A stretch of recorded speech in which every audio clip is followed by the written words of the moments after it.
السلام عليكم يا أحلى وأجمل متابعين في الدنيا حبايبي الغاليين. النهاردة هنعمل مع بعض نوع من أنواع البسكوت سهل جدا وسريع، مش هياخد معاكي دقايق هيكون جاهز. بسكوت النهاردة بسكوت الكاستر، بسكوت هش جدا ولذيذ وليه طعم مميز. تعالوا كده نشوف الجمال ده اتعمل بطريقة سهلة جدا ازاي، ومكونات موجودة عندك في البيت.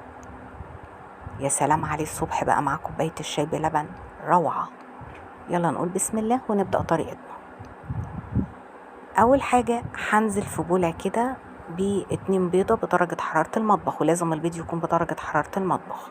نزلت عليه بالفانيليا، ونزلت عليه بكوباية إلا ربع من السكر البودرة، وهخلط كويس جدا كل المكونات دي بالمضرب اليدوي كده لحد ما الاقيه افتحي كده شوية معايا زي ما انتوا شايفين. بعد كده هنزل بكوباية إلا ربع من الزيت، وهقلب واخلط كويس لحد ما الزيت يختلط بكل المكونات دي. المكون بقى اللي هيديلي طعم وريحة وشكل جميل للبسكوت هو الكاستر. انا هنا نزلت بكوباية إلا ربع من الكاستر. اولا الكاستر ريحته بتبقى حلوة قوي عن النشا، وبيبقى ليه لون كمان جميل. هقول لكم ايه، بس ده ريحته وهي بتتقلب بس كده كانت روعة. نزلت بقى بالدقيق بالراحة واحدة واحدة كده. الأول نزلت بأول كوباية عليها نص معلقة صغيرة من البيكنج باودر وقلبتها كده بالمعلقة، اختفت. نزلت بالكوباية التانية، خد مني المقدار بالظبط 3 كوبايات من الدقيق وكان جاهز.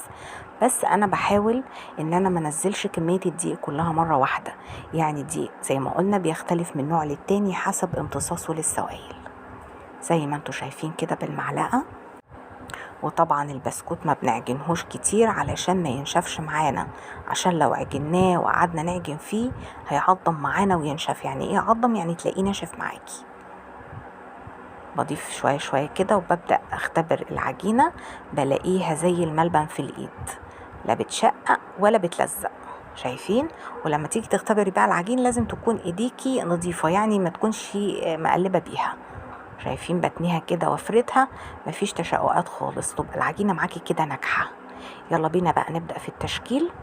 هجيب بقى صينيه، طبعا الصينيه مش هدهنها حاجه خالص. معايا هنا شويه زيت في بوله وبصمه الكحك. البصمه ديت رخيصه مش غاليه، ولو مش موجوده معاكي ممكن بشوكه تعملي شكل البسكوت. انا هنا مسكت قطعة من البسكوت صغيرة قد البندقية كده، وبدأت اشكلها صوبع وحطيتها في الصينية، وخدت ضغطة خفيفة جدا بالبصمة دي. البصمة دي انا دهنها شوية زيت بالفرشة كده من الزيت اللي انا حطاه في البولة جنبي علشان يطلع الشكل حلو وما تلزقش معايا فيها زي ما انتوا شايفين كده. وبخلي فيه مسافة ما بين كل بسكوتة والتانية علشان لما يعلى اكتر من كده شوية ما يلزقش في بعض. وهو طبعا مش هيعلى كتير لان احنا حاطين يا دوب نص معلقة صغيرة جدا من البيكنج باودر. اعرفوا كده اي نوع من انواع البسكوتات ما نكتروش فيه البيكنج باودر، لازم يكون حاجة بسيطة عشان انتي بتاكلي بسكوتة، يعني ما تبقاش عالية قوي وتبقى معاكي من جوه طرية، لا. دي اول حاجة لازم تعرفيها في البسكوت. تاني حاجة هنعرفها في البسكوت السوا. اي نوع انتي بتسويه لازم يكون الفرن على درجة حرارة تحت المتوسطة وهادية كمان جدا علشان تطلعي معاكي البسكوتة كده مقرمشة. طبعا انا وانا بشكل هنا ممكن تشكليها برضو على ايديكي كده وتحطيها في الصينية زي ما انتي حابة. بكون مجهزة الفرن عندي درجة حرارة تحت المتوسطة، يعني زي سوى الكيك كده. بدخلها على الشبكة في النص، وتكون النار هادية وتتابعي البسكوت لان البسكوت مش هياخد وقت معاكي خالص في السوا. اول ما تلاقيه احمر من تحت ومن فوق خلاص يبقى هو جاهز. لو انت الفرن عندك ما بيحمرش الوش ممكن تقيدي الشوايه شويه هيديكي لون جميل زي ما انتوا شايفين. عايزه اقول لكم ان الكاستر مديله ريحه روعه ولون جميل جدا. حطيه بقى جنب كوباية الشاي الصبح، نسكافيه، شاي بلبن.